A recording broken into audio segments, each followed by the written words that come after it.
नमस्कार, आप live cities देख रहे हैं। मैं हूं जय शुक्ला। खबर बताएं उससे पहले एक सवाल कि क्या आपके घर में कभी कोबरा दिखा है? जाहिर है, अगर आपके घर में कोबरा दिखता है या घर के आसपास की चार दीवारी पर कोबरा या फिर कोई जहरीला सांप दिखता है तो आप डर जाते होंगे। ये हुआ है नीतीश कुमार के एक मंत्री के सरकारी आवास में। बात हो रही है जनकराम की।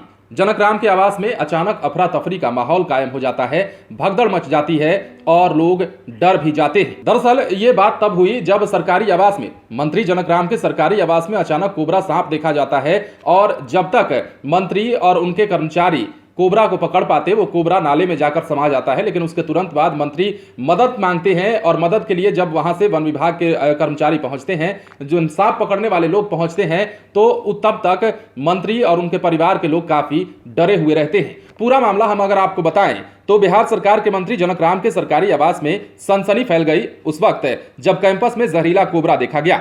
हालांकि मंत्री जी और उनके आवास के कर्मचारी जब तक कुछ करते तब तक कोबरा नाले में प्रवेश कर गया और इसी वजह से मंत्री जी का परिवार और कर्मचारियों में बेचैनी बढ़ गई। मंत्री ने तुरंत ही वन पर्यावरण मंत्री नीरज कुमार बबलू को फोन किया और मदद मांगी। नीरज कुमार ने चिड़ियाघर प्रशासन को फोन किया और आनन फानन में मंत्री जी के आवास पर सांप पकड़ने वाले को भेजा गया।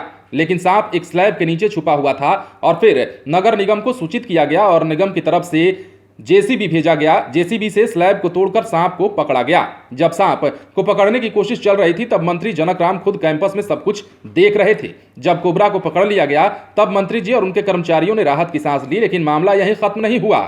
चिड़ियाघर से आए लोगों ने मंत्री जी को बताया कि सांप का जोड़ा उनके आवास के आसपास ही है, इसलिए सावधान रहने की जरूरत है। ये जानकर मंत्री जनकराम का घबराना स्वाभाविक था। हालांकि चिड़ियाघर से आए हुए लोगों का यह कहना था, जो सांप पकड़ने आए थे उनका यह मानना था कि अब आपके कैंपस में ऐसे केमिकल का छिड़काव कर दिया गया है जिसकी वजह से अब दूसरा सांप जो है आपके इस परिसर में नहीं आएगा। बावजूद इसके मंत्री और उनका पूरा परिवार के साथ साथ उनके जितने भी स्टाफ हैं वो डरे सहमे हुए हैं और फिलहाल जो है कैंपस में कम ही निकल रहे हैं। ये बड़ा मामला सामने आया। ये बड़ा मामला आने के बाद मंत्री जनकराम खुद भी डर गए और उसके साथ ही उन्होंने लोगों को बुलाया, मदद मांगी, मंत्री नीरज कुमार से मदद मांगी और उसके बाद ही सांप को किसी तरह से पकड़ा गया। ये कोबरा देखने के बाद मंत्री का पूरा परिवार और उनके स्टाफ फिलहाल डरे हुए हैं और गनीमत ये रही कि मंत्री जी के देख रेख में ही ये सारा काम हुआ। अगर सोच सकते हैं आप कि मंत्री जी ने अगर ये नहीं देखा होता, मंत्री ने अगर सांप को गौर नहीं किया होता, कोबरा नहीं पकड़ा गया होता तो कुछ भी हो सकता था। बहरहाल आप बने रहे लाइव सिटीज के साथ, तमाम खबरें आपको देंगे, लेकिन उसके लिए हमारे चैनल को सब्सक्राइब करें। अगर आप ये वीडियो फेसबुक पर देख रहे हैं तो पेज को लाइक करें, इसके अलावा ट्विटर पर जरूर फॉलो करें। धन्यवाद।